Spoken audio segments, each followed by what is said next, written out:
what will happen in many family businesses is you're trying to, again, get the right leadership team to run the company. And that can be very painful and distracting and uncomfortable, and in the end, very positive and good for everyone around. What will often happen is you start making changes in one of those three circles, either in the family or the business or ownership. And what will happen is issues from another circle inevitably show up. So here's an example from a family business I heard, and this was a really hard story. The second generation owner died very unexpectedly. And there was not a big plan for who would run the business. And so the third generation was sitting around trying to figure out who's going to run the business. And it became obvious that one person, one of the sisters, really was the right person to run the business.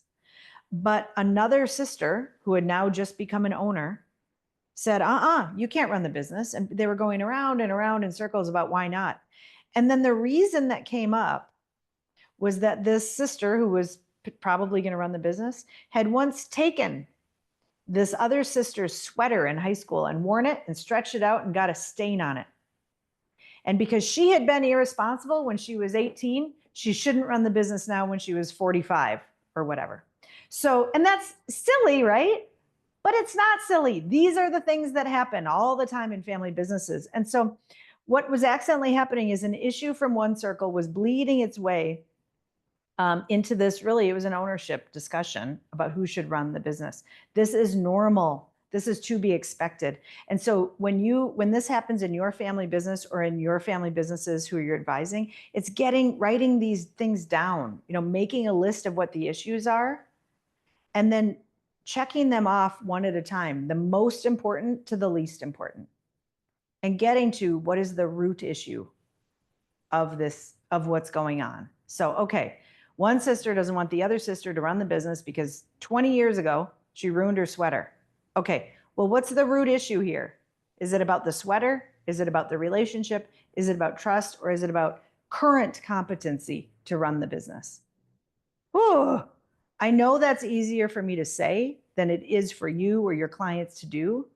And it will go a long way when you can just write down all of the issues, get them all down, and then solve them most important to least important. It will make a huge difference. What I just said there also is a fairly awkward way to solve issues. It will be awkward for you. It will be awkward for your clients to actually pull apart the many issues that accidentally got braided into each other. But just pulling apart each of those issues and going one at a time through that list is awkward and weird. And once you get used to it, incredibly healthy and wildly productive to solve one issue at a time instead of 400 issues at a time. And I know I'm being absurd when I say 400. It's not really 400, but it feels like 400. It feels like you're trying to solve 400 issues at a time.